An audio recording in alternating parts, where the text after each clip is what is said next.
മത്സരിക്കാൻ സീറ്റ് കിട്ടിയ ഒരു സ്ഥാനാർത്ഥിയുടെ വൈകാരിക പ്രതികരണമാണിത്.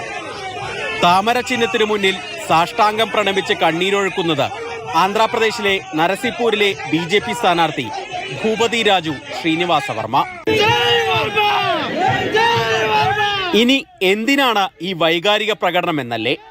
താഴെത്തട്ടിൽ നിന്നും പ്രവർത്തിച്ചു വന്ന നേതാവാണ് ഭൂപതി രാജു ശ്രീനിവാസ വർമ്മ.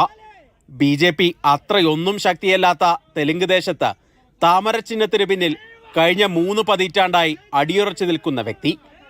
1996-ൽ BJPയുടെ ബൂത്ത് ഏജന്റായി തുടങ്ങി ഇന്ന് ലോക്സഭാ സ്ഥാനാർത്ഥിത്വം വരെ എത്തി നിൽക്കുന്നു ഭൂപതി രാജുവിന്റെ രാഷ്ട്രീയ ജീവിതം.